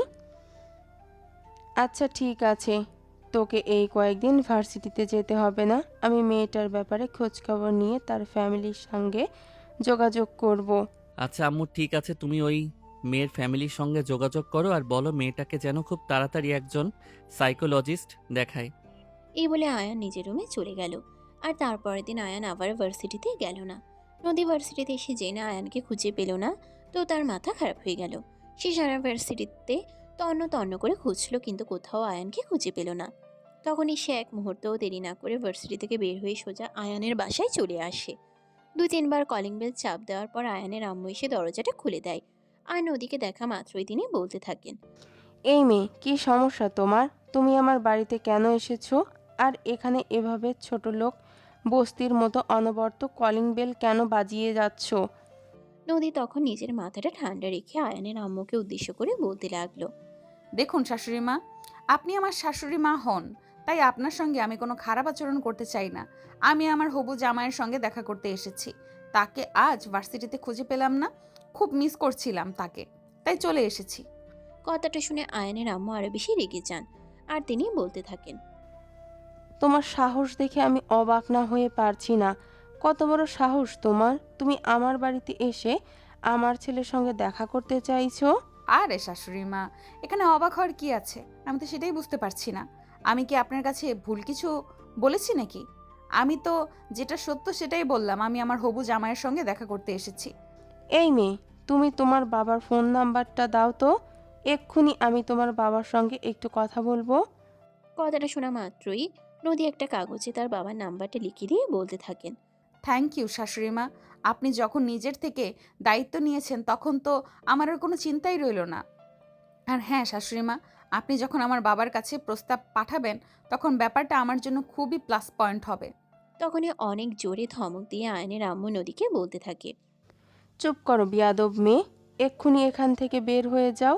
তোমার বাবার কাছে আমি কি বলি তুমি শুধু সেটাই শোনার অপেক্ষা করো। আচ্ছা ঠিক আছে শাশুড়ি মা, তাহলে আমি বাড়িতে গিয়ে এই বাড়ির পুত্রবধূ হয়ে বাড়িতে প্রবেশ করার জন্য নিজেকে শারীরিক এবং মানসিকভাবে প্রস্তুত করি। এই বলে একটা শয়তানি মার্কা হাসি দিয়ে নদী সেখান থেকে চলে গেল। তারপর সেখান থেকে সোজা বাসায় আর এদিকে নদীর অফিস করে আয়ানের বাসার ঠিকানা নিয়ে সোজা আয়ানের বাসায় চলে গেলেন। দরজায় দাঁড়িয়ে কলিং বেল চাপ দিতে আয়ান দরজাটা খুলে দিল। তখন মাগরিবের নামাজের আজান দিয়ে দিয়েছিল, তাই আয়ানের আম্মু মাগরিবের নামাজ পড়ছিলেন। আয়ান দরজা খুলে দিয়েই নদীর আব্বুকে দেখে বলতে লাগলো, আসসালামু আলাইকুম।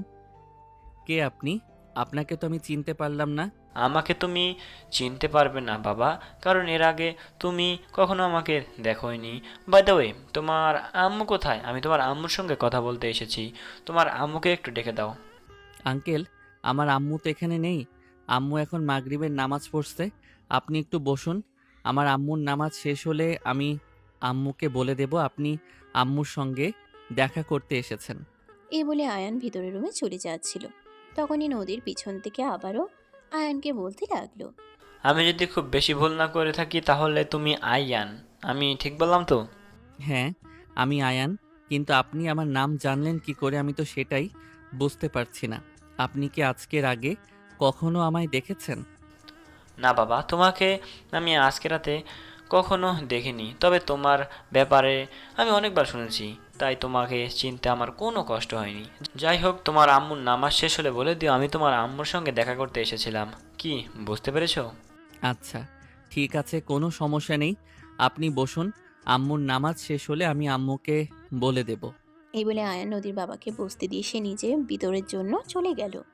আর এদিকে নদীর বাবা 10 মিনিট ড্রয়িং রুমে বসে রইল। তখনই আয়নের আম্মু ড্রয়িং রুমে আসা আর নদীর বাবাকে দেখে বলতে থাকে, সালামু আলাইকুম। কে আপনি? আপনাকে তো আমি চিনতে পারলাম না। ওয়ালাইকুম আসসালাম। তবে এখন থেকে চিনতে পারবেন, কারণ আমি আপনার আত্মীয় হতে চলেছি, বিআইন সাহেব। ও আচ্ছা, আমি এতক্ষণে বুঝতে পেরেছি, তাহলে আপনি সে পাগল মেয়ের পাগল বাবা। না, আপনি একদম ভুল কথা বলেছেন। আমি পাগল নই, আমি সম্পূর্ণ সুস্থ স্বাভাবিক একজন মানুষ, যে কিনা নিজের মেয়েকে পৃথিবীর সব কিছুর চাইতে অনেক বেশি ভালোবাসে, যার কাছে নিজের মেয়ের একটাই চাপ পৃথিবীর সব কিছু ধ্বংস করে দিতে পারে।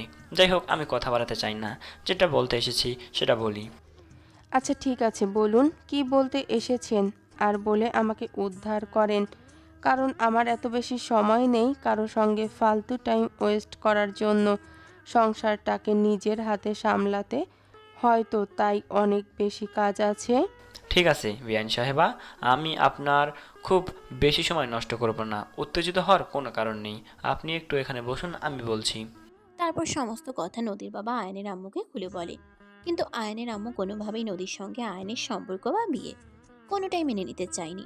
তিনি নদীর বাবার মুখের উপর স্পষ্ট জানিয়ে দেন, দেখুন, আপনি যে প্রস্তাব নিয়ে এসেছেন সেই প্রস্তাব গ্রহণ করা আমার পক্ষে কোনোভাবেই সম্ভব নয়। কারণ আমার একমাত্র ছেলে, সে সবেমাত্র অনার্স প্রথম বর্ষে পড়াশোনা করছে, আর আপনার মেয়ে দ্বিতীয় বর্ষে। আপনার মেয়ে আমার ছেলের চাইতে বয়সে বড়, তার ওপর আবার তার বাবা বেঁচে নেই। এইটুকু একটা ছেলে এখনো ভালো মন্দ কোনো কিছু বোঝে না, তাই আমি তাকে বিয়ে দিতে পারছি না। আর আপনার মেয়ের সঙ্গে তো একদমই নয়। প্লিজ, আপনি এমন সিদ্ধান্ত নেবেন না। আপনার ছেলেকে আমার মেয়েটা প্রচণ্ড পরিমাণে ভালোবাসে। তাকে না পেলে মেয়েটার জীবনটা নষ্ট হয়ে যাবে। তাই একজন বাবা হিসাবে আপনার কাছে রিকোয়েস্ট করছি, আপনি এরকম সিদ্ধান্ত নেবেন না। আমার মেয়েটাকে আপনার বাড়ির পুত্রবধূ হিসাবে মেনে নিন। আমি কথা দিচ্ছি, আপনার বাড়িটা আলোয় আলোয় আলোকিত করে তুলবে আমার মেয়ে। দেখুন, আমার বাড়িতে যথেষ্ট লাইটিং এর ব্যবস্থা করা আছে, তাই আর কোনো আলোর প্রয়োজন নেই। আপনি এখন আসতে পারেন। এই বলে আয়ানের আম্মু একরকম নদীর বাবাকে অপমান করে বাড়ি থেকে বের করে দিলেন। আর এদিকে নদীর বাবা বাসায় আসে মন খারাপ করে, ড্রয়িং রুমে বসে রইল। তখন নদী এসে তার বাবার পাশে বসলো আর বলতে লাগলো, কি ব্যাপার বাবা? কি হয়েছে তোমার? তোমার মুখটা কালো কেন? আমাকে বলো কি হয়েছে? না রে মা, কিছুই হয়নি। এমনিতেই মাথাটা একটু ব্যথা করছে। তুই যা তো, তোরা আম্মুকে গিয়ে বল আমার জন্য একটা কিছু কফি বানিয়ে নিয়ে আসতে। এই বলে তিনি নদীকে এখান থেকে চলে যেতে বললেন। কিন্তু নদী সেখান থেকে গেল না, কারণ সে তার বাবার মুখ দেখেই বুঝতে পারলো কিছু একটা হয়েছে। তাই কি হয়েছে সেটা জানার জন্য সে তার বাবাকে বিভিন্ন রকমভাবে ফোর্স করতে লাগলো। আর অবশেষে তার বাবা বাধ্য হয়ে তাকে সবকিছু খুলে বলল। সবকিছু শুনে নদী তার বাবাকে বলতে লাগলো, ঠিক আছে বাবা, কোনো সমস্যা নেই। তুমি কোনো চিন্তা করো না। তোমাকে অপমান করে তাড়িয়ে দিয়েছে তো, এর শোধ আমি নিয়েই ছাড়বো। আমাকে এখন ওরা চিনতে পারেনি আমি ঠিক কি করতে পারি। তুমি শুধু দেখতে থাকো। এই বলে নদী সেখান থেকে চলে গেল। নদীর বাবা তাকে অনেকবার জিজ্ঞাসা করেছিল সে কি করতে চাইছে বা কি করতে চলেছে সেটা জানার জন্য, কিন্তু নদী তার বাবাকে কোনো কথাই বলল না। নদী নিজের রুমে এসে নিজের পরিকল্পনা অনুযায়ী একটা প্ল্যান করতে শুরু করলো। কিভাবে এই প্ল্যানের সাকসেস হবে সেই চিন্তা করতে লাগলো। অবশেষে সেই বুদ্ধিও পেয়ে গেল। রাত 11টা বাজে। নদী তার বন্ধুদেরকে আগেই ফোন করে সব কিছু বলে রেখেছিল। বাড়ি থেকে বের হয়ে গেল তার বন্ধুদের নিয়ে এসে আয়ানের বাড়িতে গেল। বাড়ি থেকে বের হয়ে গেল তার বন্ধুদের নিয়ে সোজা আয়ানের বাড়িতে। তারপর সেখান থেকে সোজা ঘুমন্ত আয়ানকে উঠিয়ে নিল আর তারপরে বাড়িতে নিয়ে আসলো। আয়ান তখনও ঘুমিয়ে অচেতন। তার সঙ্গে কি হয়েছে সে কিছুই বলতে পারবে না, কারণ নদী আয়ানের বাড়ির কাজের লোকের নাম্বার জানতো আর তাকেই ফোন করে বলে দিয়েছিল আয়ানের খাবারে ঘুমের করা ওষুধ মিশিয়ে দিতে। কাজের লোকটাও তাই করলো। আয়ানের যখন ঘুম ভাঙল তখন সে দেখতে পেল তার শরীরে প্রচণ্ড ব্যথা করছে। সে কোনোভাবেই নিজের শরীর নাড়াতে পারছে না। আর তখনই হঠাৎ তার অনুভব হলো তার শরীরে একটা মাত্র জামা কাপড় নেই, একদম বস্ত্রবিহীন অবস্থায় পড়ে আছে। সে প্রথমে বিছানার চাদরটা দিয়ে নিজের শরীরটা কোনো রকম ঢেকে নিল আর তারপরে আন্দাজ করতে লাগলো কোথায় আছে। কিন্তু চোখ খুলে চারপাশে যখন তাকালো কোনো কিছুই সে চিনতে পারল না। তখনই সে একটা চিৎকার দিতে যাবে, অমনি নদী পিছন থেকে তার মুখটা চেপে ধরে। আরে লক্ষ্মী জামাই আমার, এভাবে চিৎকার করছো কেন? বাসর ঘরে বউ চিৎকার করবে, কিন্তু আমি চিৎকার করিনি। এখন যদি তুমি চিৎকার করো তাহলে লোকে কি বলবে? মানে আপনি কি বলতে চাইছেন? আমি তো কিছুই বুঝতে পারছি না। ওরে আমার লক্ষ্মী জামাইটা, তুমি কিছুই বুঝতে পারছো না। তোমার সাথে বিয়ের পরে যে কাজগুলো করার কথা, তোমার সঙ্গে বিয়ের আগেই আমি সেগুলো করে ফেলেছি, বুঝতে পারছো মাই ডিয়ার জামাই? তখনই আয়ান কান্না করে দিয়ে বলতে লাগলো, হ্যাঁ হ্যাঁ হ্যাঁ, হায় আল্লাহ, আমার সঙ্গে এটা কি হয়ে গেল? আপনি কেন করলেন আমার সঙ্গে এরকম? আমাকে এক্ষুনি আমার আম্মুর কাছে দিয়ে আসুন। আমি আর এক মুহূর্ত এখানে থাকবো না। কোনো লাভ হবে না গো আমার জুনিয়র জামাই। তোমার সঙ্গে আমার সব কিছুই হয়ে গেছে, এখন শুধু বিয়েটা হওয়া বাকি। আমার বাবা কাজী আনতে গেছে, এক্ষুনি নিয়ে চলে আসবে আর তারপর তোমার আমার বিয়েটা হয়ে যাবে। আমি এটা মানি না। আমি আপনাকে কখনোই বিয়ে করব না। আপনি আমাকে এখান থেকে যেতে দিন। ও আচ্ছা, তাই নাকি? কিন্তু বিশ্বাস করো, সেরকমটাই কোনো লাভ হবে না। কারণ তোমাকে যেভাবে আমি তুলে এনেছি, তোমার আম্মুকেও তুলে একটা ঘরে আটকে রেখেছি। এই দেখো তার ভিডিও ফুটেজ। তুমি যদি আমাকে বিয়ে না করো তাহলে তোমার আম্মুকে পরপারে পাঠিয়ে দেব। বুঝতে পেরেছো মাই ডিয়ার জামাই? বলেই নদী তার মোবাইলটা বের করে আয়ানের সামনে একটা ভিডিও ফুটেজ তুলে ধরলো। আয়ান ভিডিও ফুটেজে দেখেই চিনতে পারলো এটা তার আম্মু, যাকে মুখ বাঁধা অবস্থায় একটা চেয়ারের সঙ্গে বেঁধে রাখা হয়েছে। আয়ান তখনই তাকে বলতে লাগলো। আরে এটা আপনি কি করলেন? আপনার মাথা খারাপ হয়ে গেছে নাকি? আপনি আমার আম্মুর সঙ্গে এরকমটা কেন করলেন? আপনি আমার আম্মুকে আর আমাকে ছেড়ে দিন। তখনই নদী আয়ানকে জড়িয়ে ধরে বলতে থাকে। উফ ডার্লিং, এত উত্তেজিত হওয়ার কি আছে? তোমাকে তো আমি ছেড়েই দেব, কিন্তু তার আগে বিয়েটা করে নাও আমাকে। আমাকে বিয়ে করলেই তুমি আর তোমার আম্মু মুক্তি পেয়ে যাবে। এই বলে নদী আলমারি থেকে আয়ানের জন্য একটা শার্ট আর একটা প্যান্ট বের করে খাটের উপর ছুঁড়ে মারলো আর রুম থেকে বের হয়ে চলে গেল। আয়ান তখন কোনো উপায়ান্তর না পেয়ে ওয়াশরুমে গিয়ে ফ্রেশ হয়ে নিল আর তারপরেই জামা কাপড় পরে নিল। এদিকে নদীর বাবা ততক্ষণে কাজী সাহেবকে নিয়ে বাসে চলে এসেছে। নদীর রুমে এসে আয়ানকে নিয়ে ড্রয়িং রুমে চলে গেল। কাজী সাহেব লেখাপড়ার সমস্ত কাজ শেষ করে দুজনকে কবুল বলতে বলল। নদী কবুল বললেও আয়ান কোনোভাবেই কবুল বলতে রাজি হচ্ছিল না। তখনই নদী আয়ানকে বলতে থাকে। তোমার আম্মু আমার হাতে আটকা আছে, এটা তুমি ভুলে গেছো নাকি?